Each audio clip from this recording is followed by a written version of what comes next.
દિલ્હી મુંબઈ કોરિડોરનો વિવાદ ક્યારે શમશે તે એક સવાલ બનવા પામ્યો છે, કારણ કે અસરગ્રસ્ત 14 ગામના લોકો ફરી પ્રાંત અધિકારી પાસે રજૂઆતો સાથે પહોંચ્યા હતા. ખેડૂતોની મૂળભૂત 17 પૈકી 16 માંગણીઓ તંત્ર અને હાઈવે ઓથોરિટી દ્વારા સ્વીકાર કરવામાં આવી હતી, પરંતુ મુખ્ય પાક નિષ્ફળ વળતર અંગેની માંગણી તંત્ર અને હાઈવે ઓથોરિટી દ્વારા અસ્વીકાર કરતા ખેડૂતોમાં રોષ ફેલાયો હતો, જેને લઈને આજે હાઈવેની કામગીરી બંધ કરવાની ચીમકી 14 ગામના લોકો દ્વારા ઉચ્ચારવામાં આવી હતી. જેના પગલે પોલીસ દ્વારા ખેડૂત આગેવાન મુકેશ ડાંગીને ડિટેન કરી પોલીસ મથકે લાવવામાં આવ્યો હતો. જે બાદ ડિટેન પ્રાંત અધિકારી સાથે 14 ગામના લોકોએ મુલાકાત કરી હતી. મુલાકાત દરમિયાન પ્રાંત અધિકારી અને હાઈવે ઓથોરિટી દ્વારા ખેડૂતોને પાક નિષ્ફળ અંગે સંતોષકારક જવાબ નહીં આપતા ખેડૂતોમાં નારાજગીનો દોર જોવા મળ્યો હતો. ખેડૂતો દ્વારા આવતીકાલે ફરી મિટિંગ યોજી હાઈકોર્ટે અને રાજ્યપાલના દ્વાર ખખડાવવાનો નિર્ણય કર્યો છે.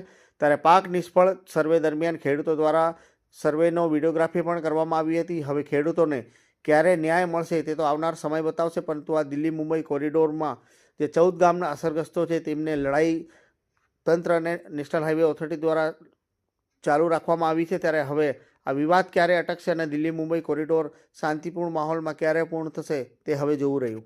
જી, કેન્દ્ર સરકાર દ્વારા ઝાલોદ તાલુકાના 14 ગામોમાંથી જે દિલ્હી મુંબઈ હાઈવે પસાર કરવામાં આવ્યો, એમાં અણગણ માટી પુરાણના કારણે જે અમારા ગરીબ આદિવાસી ખેડૂત ખાતેદારો હતા એમના ખેતરોમાં આ જે માટી પુરાણના કારણે જે પાણીનું વહેણ હતું એ બંધ થઈ જવાથી જે તમામ પાણી રોડ સાથે અથડાઈને અમારા ખેતરોમાં ઘૂસી જતા અમારો પાક તદ્દન નિષ્ફળ જતા અમારા પરિવારોનું ગુજરાન ચલાવવું અઘરું પડતા અમે અનેક રજૂઆતો કરી, અનેક આંદોલનો કર્યા અને હાઈવેનું કામ પણ બંધ કરાવ્યું, પરંતુ તંત્ર અને ઓથોરિટી દ્વારા અમારી કોઈ પણ જાતની જે પાક નિષ્ફળની છે માંગણી સ્વીકારમાં ન આપતા આજ રોજનું અમે ચીમકી ઉચ્ચારેલ હતી કે આજે જો અમને યોગ્ય નિર્ણય લેવામાં નહીં આવશે તો અમે હાઈવેનું કામ બંધ કરાવીશું.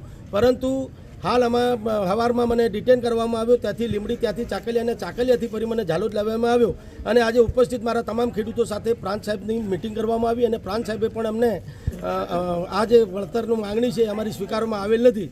એટલે અમે જે ઓથોરિટી અને નેશનલ હાઈવેના તમામ માણસો સાથે જે અમે સર્વે કર્યું હતું પાક નિષ્ફળનું અને તમામ બાબતો અમારી પાસે વિડીયો ફૂટેજ છે, અમારા ખેતરોમાં પાણી ઘૂસેલું એવા વિડીયો છે અને જે અમે ફોર્મો ભર્યા એની પણ અમારી પાસે માહિતી છે. તો એ તમામ માહિતી લઈ અને અમે હાઈકોર્ટના દ્વાર ખખડાવીશું.